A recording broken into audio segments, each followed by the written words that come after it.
나는 나로 살기로 했다. 따뜻한 위로와 나를 찾아가는 여정. 세상 속에서 나를 찾아가는 첫걸음. 어른이 되어보니 세상은 냉담한 곳이었다. 김수연 작가의 나는 나로 살기로 했다는 이렇게 조용히 그러나 묵직하게 우리 마음을 두드리는 문장으로 시작해. 이 한 문장이 어쩌면 우리가 매일 마주하는 세상의 무게와 그 속에서 흔들리는 나 자신을 정확히 꿰뚫는 것 같지 않아? 현대 사회는 우리에게 끊임없이 더 나은 나가 되라고, 남들과 비교하며 달리라고 속삭여. 그런데 김수연 작가는 이 책에서 말해. 그럴 필요 없어. 그냥 너로 살아도 충분해. 이 에세이는 마치 따뜻한 차 한 잔을 건네주듯 우리의 마음을 어루만지며 나답게 사는 법을 이야기해. 이 책을 펼치는 순간 너는 마치 오랜 친구와 마주 앉아 속 깊은 대화를 나누는 기분을 느낄 거야. 자, 그럼 이 책의 이야기를 하나씩 풀어보면서 어떤 메시지가 우리를 기다리고 있는지 함께 걸어보자. 구체적인 순간들로 엮인 이야기.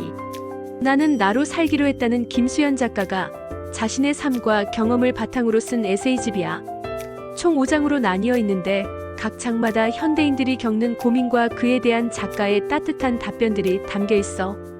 작가는 일러스트레이터로 일하며 또 한 사람의 평범한 어른으로 살며 겪은 크고 작은 순간들을 솔직하게 풀어내. 그의 이야기는 때론 웃기고 때론 뭉클해서 읽다 보면 나도 모르게 고개를 끄덕이게 돼. 이 책은 단순히 위로하는 데 그치지 않고 우리가 나로 살아갈 수 있도록 구체적인 길잡이를 제시해. 자, 그럼 각 장에서 어떤 이야기가 펼쳐지는지 구체적인 예를 들어 천천히 살펴볼까? 1장 타인의 시선에서 벗어나기. 첫 번째 장은 타인의 시선에 얽매이지 않고 나를 지키는 법에 대한 이야기야. 작가는 대기업 인턴 시절을 떠올리며 선배의 부당한 대우에도 아무 말 못하고 웃으며 받아들였던 자신을 회상해. 그때 그는 왜 표정 하나 제대로 짓지 못했는지 고민했대. 그러다 깨달은 거지. 나를 괴롭히는 건 그 선배의 말투나 행동이 아니라 그걸 받아들이며 작아지는 나 자신이었다고. 예를 들어 그는 이렇게 써. 내게 친절하지 않은 사람에게 굳이 친절하려 애쓰지 말자. 이 문장은 단순하지만 강렬해. 우리가 일상에서 마주하는 부조리한 순간들, 이를테면 상사의 무례한 말투나 동료의 날카로운 농담에 어떻게 반응할지를 생각하게 해. 작가는 최소한의 저항을 제안해. 그건 거창한 반항이 아니라 내 존엄을 지키기 위해 단호하게 선을 긋는 거야. 이 장은 우리가 타인의 평가에 휘둘리지 않고 나를 먼저 사랑하는 법을 배워가는 여정을 그려. 이 장 나만의 속도로 살아가기. 두 번째 장은 나로 살아가기 위한 실질적인 조언들이 담긴 챕터야. 특히 SNS에서 타인의 화려한 삶을 보며 스스로를 초라하게 느끼는 순간들을 다뤄. 작가는 친구의 SNS에서 반짝이는 여행 사진이나 성공적인 커리어 사진을 보며 위축됐던 경험을 털어놓아. 그런데 그는 말해. 그 사진들은 그 사람의 삶 전부가 아니야. 단지 잘 포장된 순간일 뿐이야. 예를 들어 그는 이렇게 조언해. 돈 많고 잘 나가는 타인의 삶을 훔쳐보며 스스로를 초라하게 만들지 말자. 이 말은 우리가 비교에 덫에 빠져 허우적거릴 때 다시 중심을 잡게 해주는 힘이 있어. 이 장에서는 나만의 속도와 가치를 인정하며 내 삶을 설계하는 구체적인 방법들을 제시해. 이를테면 매일 아침 5분이라도 나만의 시간을 갖고 내가 진짜 원하는 게 뭔지 생각해보라는 거야. 작은 실천이지만 이게 쌓이면 나를 더 단단하게 만들어준대. 3장 불안과 친구 되기. 세 번째 장은 불안과 두려움에 대한 이야기야. 현대인이라면 누구나 느끼는 그 막연한 불안. 예를 들어 내가 지금 잘하고 있는 걸까? 미래에 실패하면 어쩌지? 같은 생각들 말이야. 작가는 이런 불안의 30%는 절대 일어나지 않을 일이고 30%는 이미 지나간 일이며 나머지 40%는 우리가 해결할 수 있는 문제라고 말해. 예를 들어 그는 전쟁이 일어날까봐 땅굴에서 사는 것처럼 미리 걱정하며 자신을 괴롭히지 말자라고 쓰지. 이 문장은 웃기면서도 날카로워. 우리가 얼마나 쓸데없는 걱정에 에너지를 쏟는지 깨닫게 해. 대신 그는 지금 이 순간 내가 할 수 있는 일에 집중하라고 조언해. 이를테면 불안할 때마다 종이에 걱정을 적어보고 그중 내가 지금 당장 할 수 있는 게 뭔지 찾아보라는 거야.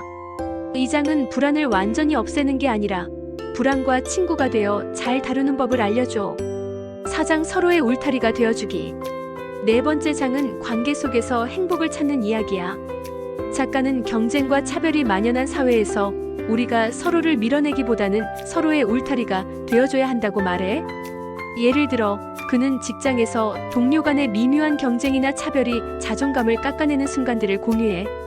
한 번은 그가 팀 프로젝트에서 자신의 의견이 무시당했을 때 그 상처가 얼마나 깊었는지 이야기하지. 하지만 그는 깨달았대. 우리의 안정과 행복은 서로를 밀어낼 때가 아니라 서로를 지지할 때 완성된다고. 그는 이렇게 써. 우리의 안전은 서로의 울타리가 되어줄 때 얻어진다. 이 문장은 정말 따뜻하지 않아?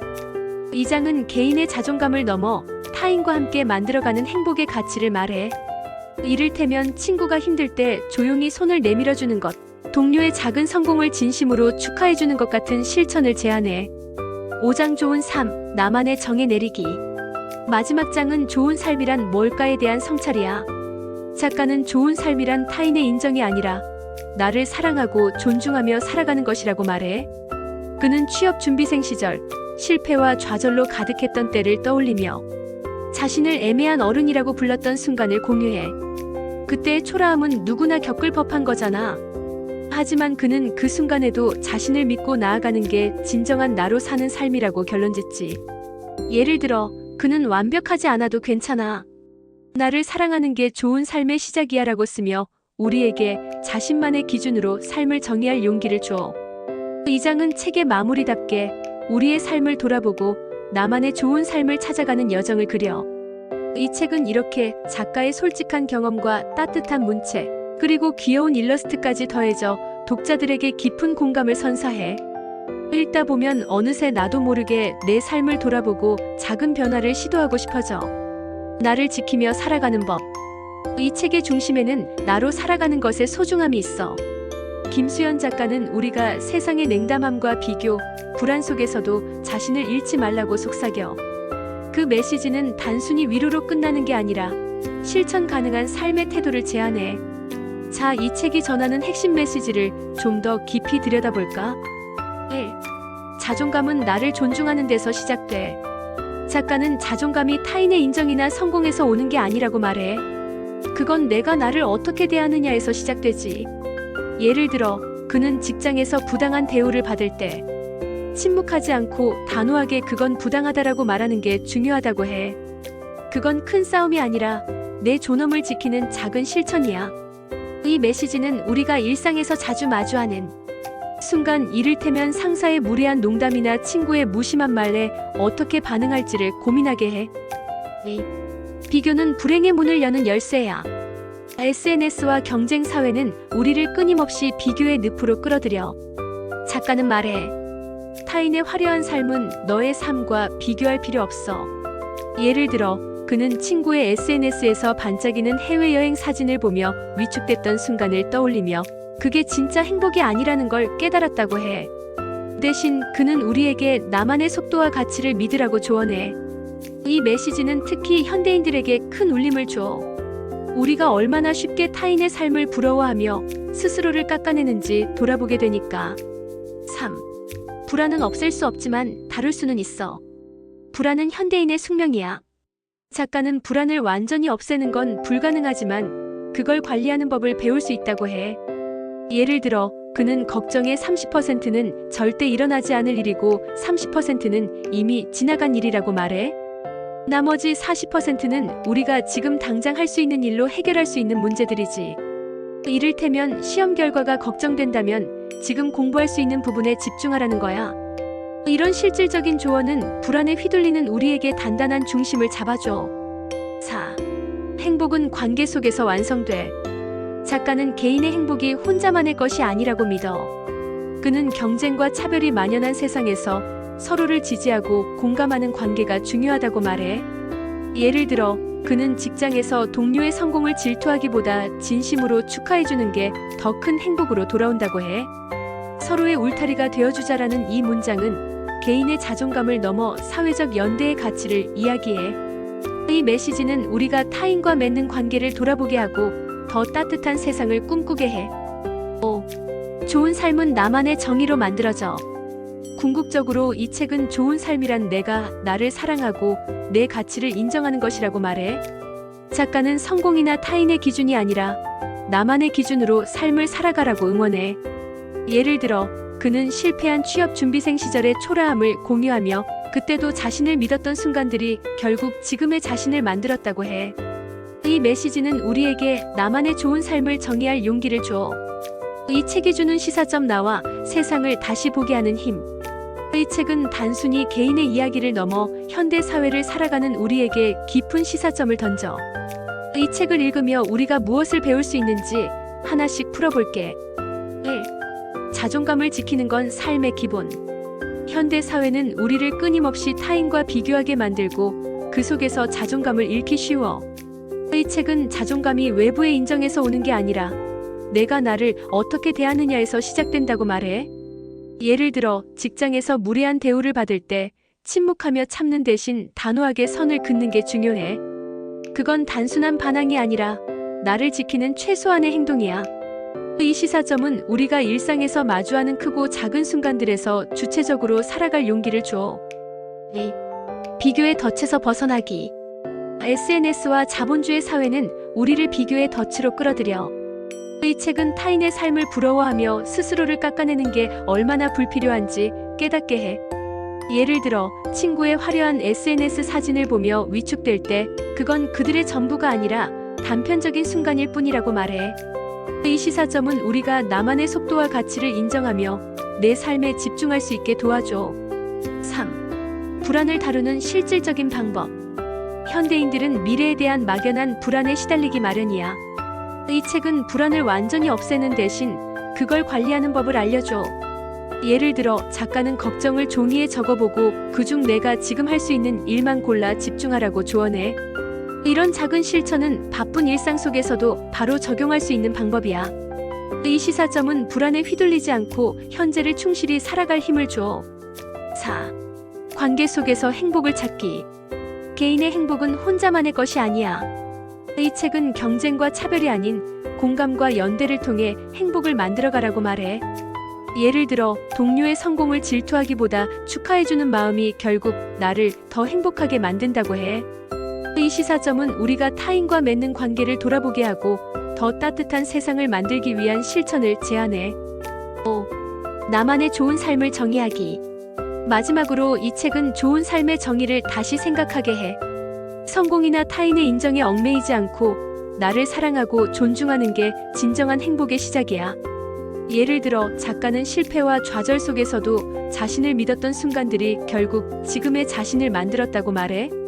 이 시사점은 우리에게 나만의 기준으로 삶을 정의할 용기를 주고 흔들리는 세상 속에서도 중심을 잡게 해. 다른 사람들이 느낀 점 독자들의 목소리. 나는 나로 살기로 했다는 출간 이후 100만 부 이상 판매되며 국내외에서 많은 사랑을 받은 책이야. 독자들은 이 책에서 위로와 공감을 얻었고 자신의 삶을 돌아보는 계기를 얻었다고 입을 모아. 인터넷 서점과 블로그, SNS에서 독자들의 후기를 찾아보면 이 책이 얼마나 많은 이들에게 울림을 줬는지 알 수 있어. 자, 그럼 다른 사람들이 이 책에서 어떤 점을 느꼈는지 구체적으로 들여다볼까? 1. 깊은 공감과 따뜻한 위로. 많은 독자들이 이 책이 자신의 고민을 정확히 짚어냈다고 말해. 한 네이버 블로거는 마치 내 이야기를 읽는 것 같았다라고 쓰며 작가의 솔직한 경험이 자신의 삶과 겹쳐져 큰 공감을 얻었다고 했어. 특히 취업 준비나 사회생활에서 느끼는 초라함과 열등감을 다룬 부분은 많은 이들에게 큰 위로가 됐지. 또 다른 독자는 어른살이가 힘든 세상에서 이 책이 따뜻한 친구처럼 다가왔다라고 말하며 작가의 부드러운 문체와 귀여운 일러스트가 읽는 재미를 더했다고 했어. 2. 자존감을 되찾는 계기. 이 책은 자존감 회복에 큰 도움을 줬다는 평가가 많아. 티스토리 블로그의 한 독자는 타인의 시선에 얽매여 나를 잃었던 나에게 이 책은 나를 존중하는 법을 알려줬다라고 썼어. 특히 내게 친절하지 않은 사람에게 굳이 친절하려 애쓰지 말자라는 구절은 많은 이들에게 강렬한 인상을 남겼지.